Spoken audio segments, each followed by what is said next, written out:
Hold on, Dave. All right. So Dave and I are live. Dave's going to answer your questions today, aren't you, Dave? So, look, Dave's being affectionate. This is weird. Dave, well, she sometimes is affectionate, but most of the time she's not. Well, all of my cats are cuddly. They don't have a choice. All right, little Dave, I'm going to put you down. No, you want to stay here? All right. So, Dave and I are here to answer your questions. And one of the ones I was going to look at, oh, Dave, honestly. Okay. I think this one here from somebody called Michelle, that's in the community comments thing, is one that's kind of a lot of you are going to be like, but it's sort of important, I think, to go over again. So this person writes, I know I need to gain weight, but how do I just eat what I want when I gain weight on 500 calories? Okay, so let's start at because I know that this is when people are, I can't eat without restriction because I gain weight if I eat a tiny bit more than my stupid restricted normal amount that I eat. It's like, well, there's a reason for that. And the reason for that is because your body is under the weight it's supposed to be. And your body's really smart, so it knows that. And because your body wants to try and optimize health, because it's an organism, and that's what organisms do in an attempt to live as long as possible, optimize health, your body knows that it's not at an optimally healthy weight. That's your unsuppressed body weight, that optimally healthy weight. And because your body knows that it's not there, it's going to lower metabolism. And every extra calorie that you eat from your stupid, restrictive, normal amount of calories every day, your body's going to grab that and go, I'm going to store it because I need to gain weight. So that is the action that your body is taking. And until you are at your natural unsuppressed body weight, your body, any chance it's going to get, if you eat an extra biscuit a day, your body's going to try and gain weight. And that's not your body being an asshole. That's your body trying to get you to live as long as possible by optimizing health, by getting to its unsuppressed natural body weight. So when your body is no longer at a suppressed body weight, basically when you stop being an idiot and restricting and you actually get nutritionally rehabilitated, your body doesn't have to do that anymore. Because let's go back to the fact that your body's main mission in life is to optimize health. And so when it's at its natural, unsuppressed, optimally healthy body weight, guess what it's going to try and do? It's going to try and stay there. And that's where we need to get. And that's why I don't even count calories, and I know I eat a massively different amount every day, and nothing changes. My body pretty much stays within the same weight range because it's at its unsuppressed body weight, and that's where it wants to stay. The reason when you are at a suppressed body weight that you gain weight easily is because your body wants to gain weight because it's not fucking stupid. I hope that is crystal clear. All right, what are people writing?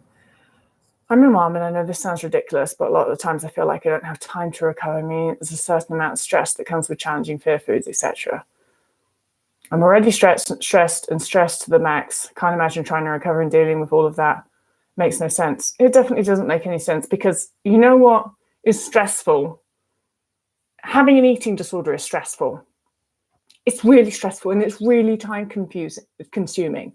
And it occupies so much of your brain that I don't know how you can not recover and have kids. Seriously. Because when I had an eating disorder, it pretty much occupied my entire brain.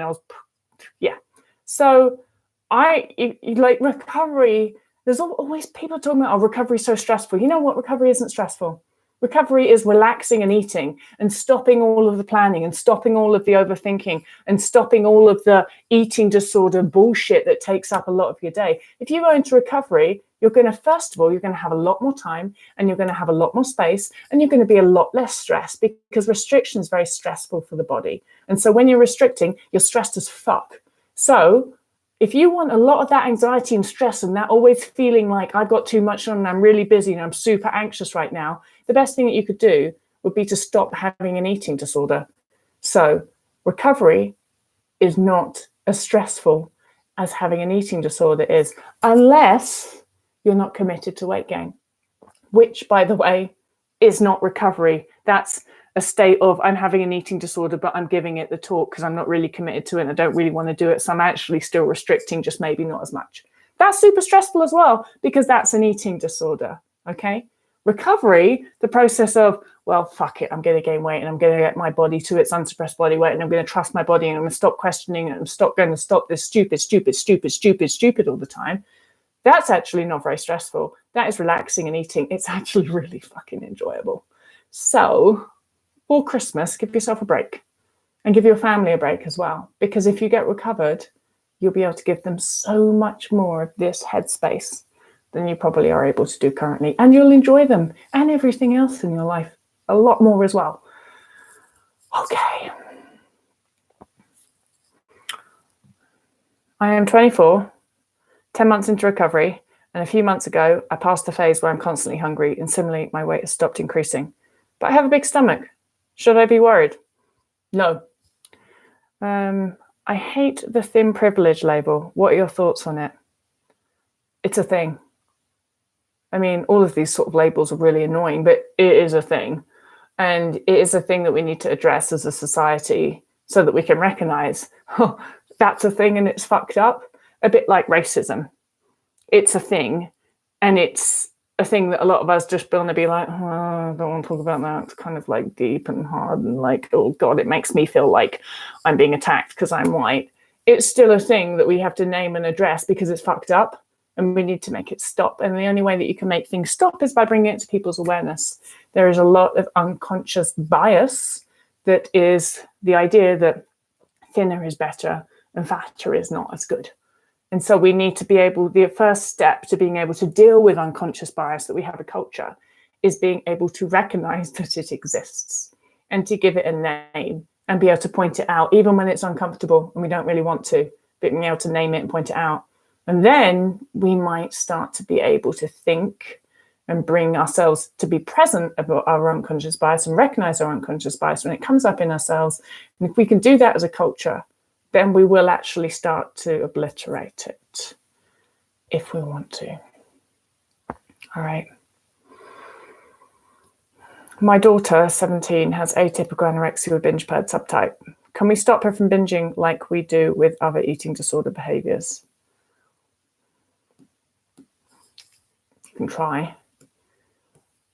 This is not, I'm going to preface this with I feel like parents of somebody who doesn't want to recover have the hardest and worst job in the world.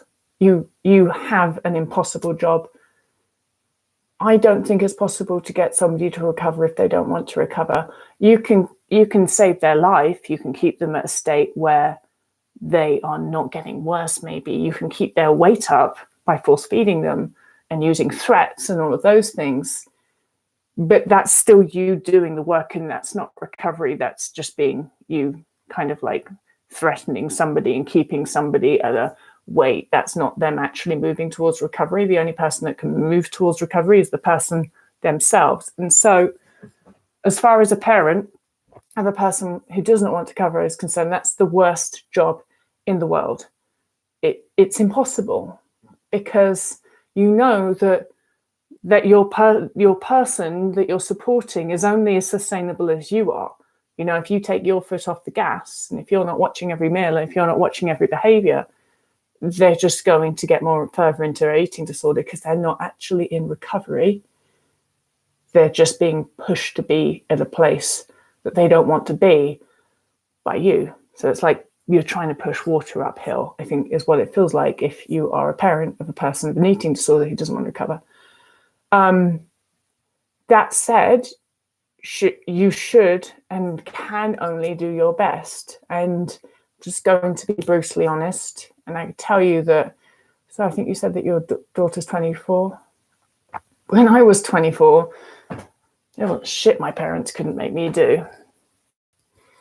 If I didn't purge, it just wasn't in my capacity. Tried, couldn't do it.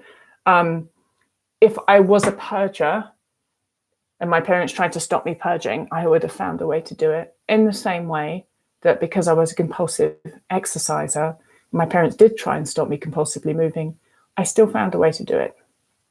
I just went running at 2 a.m. in the morning. Unless you can chain somebody to the house and sit there and watch them 24/7, which you can't, by the way, then there's only so much you can do as a parent. And I think that it's really important that you don't put too much strain and pressure on yourself and understand what the deal is here, that this person is not in recovery and you are sustaining their state, and your aim is to kind of still get that person to actually be in recovery, because as soon as that person moves to be in recovery, then they are sustaining their state and they're moving forward, and you're not trying to push water up a hill anymore. You're actually flowing with it because they're the one that's doing all the work. So I don't know if that answers your question or not. I just want to say that your job is really difficult. You have to look after yourself as well as your person the best that you can. Don't give up on them, and just keep trying to push them so that they are being in recovery and you're not sustaining it for them, because it is, you can't do it forever for somebody. Yeah, I'm going to stop talking about that now because I think I more than answered your question. Oh, this has got a lot of comments here.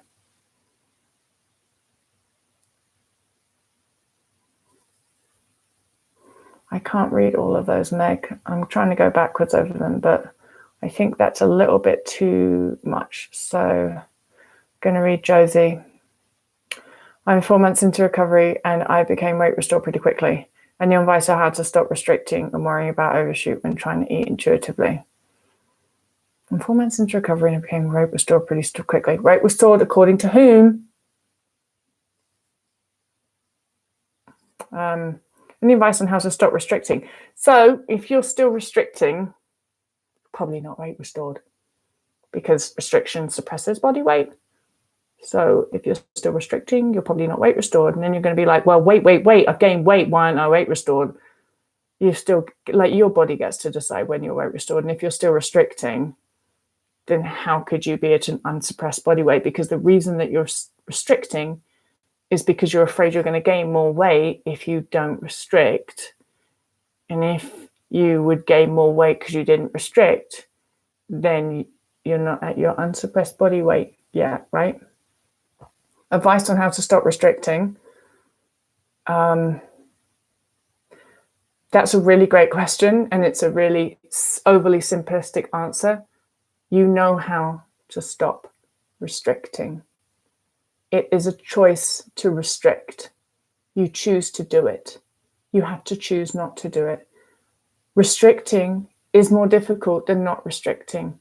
Don't pretend that you don't want to eat. Don't pretend that you don't like food. You do. Restricting is rejecting your desire to eat. All you have to do to stop restricting is to stop rejecting your desire to eat. Your actual question is, how do I not be afraid of gaining weight, isn't it? So you're not going to not be afraid of gaining weight because you still have an active eating disorder. When you no longer have an active eating disorder, you won't be afraid of gaining weight, and this is the catch-22 that you're in. You have to understand that fear of weight gain is a belief system and a strong fear that your brain has.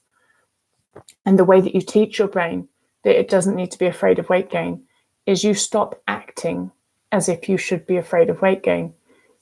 Every single time you restrict, you act as if you're afraid of weight gain, which further teaches your brain that weight gain is something that should be feared.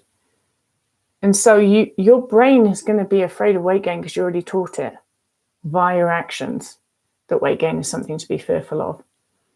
And so what you have to do now is you have to pretend that you are not afraid of weight gain, and you have to act as if you are not afraid of weight gain. And if you do that consistently, because your brain is a wonderful, intelligent thing, your brain will start to learn that it doesn't need to fear weight gain. And so then the desire to restrict won't be there. And that's the neural rewiring piece of recovery, one of them. It's not the whole lot, but it's one of them. I hope that makes sense.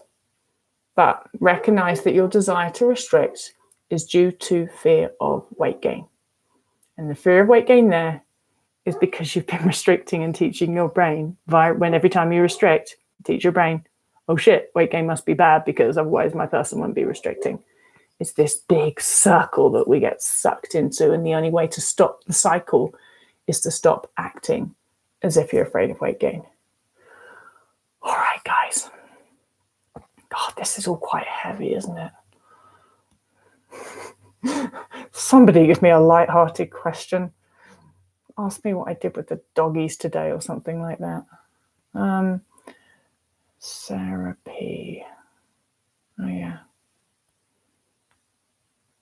I feel like recovery after 22 years of anorexia would be like a full-time job. Like I'd need to take a break from work and do it in privacy. What do you think about that? It takes so much energy. Restriction takes energy. Recovery is easier. But, I feel that you're probably really exhausted, aren't you? And what you really mean by that is I really want to rest. You're tired, aren't you? That's why you wrote that. And you want permission to not work and not do anything other than sit on the couch and eat chocolate, biscuits and crisps and watch what's on Netflix at the moment. Just started watching Watchmen. Not sure if I like it or not. Because Downton Abbey's done and I've already rewatched it multiple times. So what else am I going to watch? But anyway, you know what I mean. Find something on Netflix. If you can afford to stop work for a while and just completely rest, which I know is what you deep down really want to do, rest and eat, do it. Because the reason that deep down you really want to rest is because your body's knackered and it's trying to communicate with you that desire to rest, which has brought you to this question of, can I rest? Can I stop work for a while? That's just your body trying to communicate with you the best that it can, what it needs. And so because you're receiving that communication, it is your job to the best of your ability to do what your body is asking you to do. All right. Okay. Yeah, you're so tired. I know you are. Our bodies are amazing if we listen to them.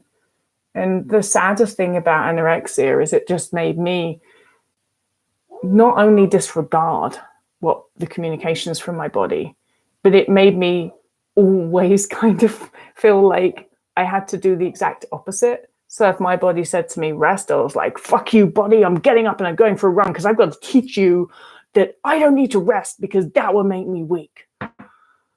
It's like, what the fuck? What's wrong with me? If your body says rest, the body's not just trying to be a pain in the ass. It's because it's like, it is itself. And it's like, oh, hello, human. I haven't got enough resources and I need you to rest. And I'd be like, no, body, shut up. You're weak. That's just, that is beyond fucked up. And it's so tiring to always be arguing with the very honest desires that come from your body. It's just knackering. I don't know how. It's like exhausting on a level that makes life almost not worth living. Seriously not worth living. I know that's where I was. And to be able to just stop that and to rest and eat is just the most incredible thing if you can fully commit and just stop all the fear of weight gain worries, stop all the doubts, stop all the buts and the ifs and just go, fuck it. I'm going to trust my body and I'm going to eat and I'm going to rest. And I seriously, when I did that, I felt like I just wrapped myself up in a big blankie and I sat down with some gorgeous food and just this feeling of comfort and, oh, thank God, relief. It was incredible and enjoyable. Recovery can be the best time of your life. You just get to rest and eat. It's wonderful. Recovery is a relief. It's having an eating disorder that is difficult.